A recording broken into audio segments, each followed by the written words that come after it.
At makakausap muli natin si dating Police Senior Superintendent Cesar Mancao. Good morning, Superintendent Mancao. Okay. Hindi ka ba mas nababahala ngayong parang pugante ka? Mas feeling ko, mas safer ako. At least dito ako sa labas, may laban kami. Oo. Kung doon sa loob, madali akong sungkitin ng kalibre 45, madaling kitilin yung buhay ko. Kasi ang sinasabi ng ilan, naging police officer ka naman, so dapat alam mo, kaya kang proteksyonan ng police. Or may iba talaga kayong ginagawa noon sa mga nakakulong? Hindi ko ginagawa yon, baka yung ibang tao. At posible yung may mangyari. At ibang sitwasyon ngayon at saka noon. Yung mga pasyal-pasyal, ganon. Di ba? So ngayon ba, doon sa lugar mo ngayon, kasi kagabi nag-raid pala ang mga NBI sa Cavite. Nabalita mo ba yun, Superintendent? Hindi po, hindi. O yun, siyempre negative. So wala ka sa Cavite. So malapit ka lang sa amin? Mahirap ako sabi, Igan. Siguro, ano lang. Pero yung mga kamag-anak mo, nakakausap mo rin. Kasi nag-aalala din sila sa'yo. Yung na-interview yung sister ko, talaga namang hindi din namin akalain ng decision maging unfavorable. Dahil in-expect ko namin na ako naman yung susunod na papalayain at bali walang sala. Dahil yun yung principal accused dito sa kaso na to. Ikaw yung witness. Ako yung witness. Matagal nang wala. Matagal nang nakabalik sa servisyo, nasa maayos na posisyon. Hindi ba ang nangyari parang napabayaan ka lang ng lawyer mo sa kasong ito? Hindi ba ganon? Hindi naman sa ganon. Yung si Atty. Ferdinand Pasio, pinalitan ko nung malaman ko, nag-lawyering na siya kay First Gentleman Arroyo. Dahil hindi naman talaga ako Arroyo Hindi naman ako maka-GMA. Kapag nung tumakbo ako, kapartido ko yung partido ni Presidente Pinoy. Siya ang dinala namin. Pero isa rin sa mga naikakwento mo kasi, hindi maganda yung lagay mo sa detention cell, di ba? Oo, hindi ho talaga maganda na. Pero ano ba talaga status mo sa NBI, Superintendent Mancao?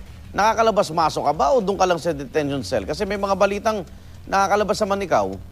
Hindi ho kung pinapalabas nila. Kahit mag-basketball lang dyan sa gym, hindi na ako pinapayagan. Doon ka lang talaga sa cell mo? Doon lang ho sa detention area. Oo. Okay.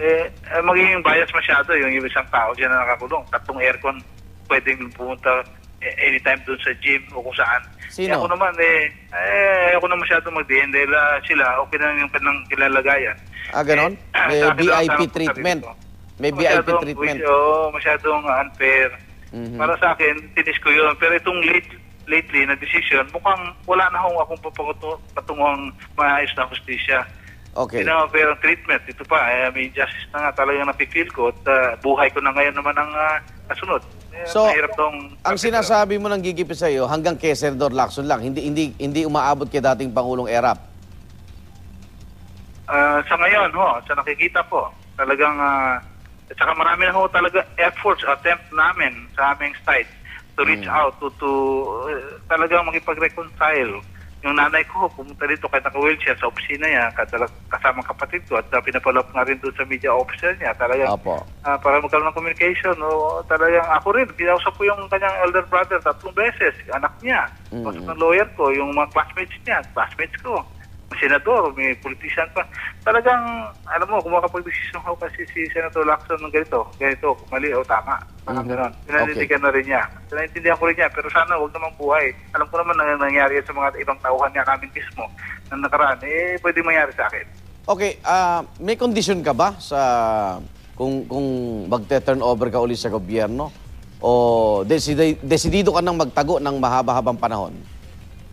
Prepared na ako dyan anong eventualities, no? At saka ang sa akin lang naman yung personal safety ko at saka sana naman makamit ko yung hustisya. Okay. Matagal ko na mag-5 taon na akong ganitong sitwasyon na maglayo sa pamilya, wala na ako sa servisyo, masama pang pangalan ko, hindi sa pusing, wala akong nakuha ang benepisyo sa aking pag-servisyo noon. At ito nga, hindi nga talaga magandang kalagayan. Pero mas marapati ko pang ganito, at least malaki-laki ang gagalawan ko at may laban mo ako. At least dito makalaban ako. Kasi doon, isang bala lang siguro ang tapat. Pero yung pamilya mo, asawa, anak, Superintendent? Okay lang po, kahit paano, talagang hirap ng panahon. Pero, Wala ka bang mensahe sa kanila? hindi rin nila makarating ngayon kaya medyo malayo-layo sila. Kaya alam na ho nila ang gagawin din nila. May komunikasyon naman kayo? Opo. Okay. Maraming salamat at ingat po kayo. Kayo rin. Thank you. Dating Senior Superintendent Cesar Mancao, II.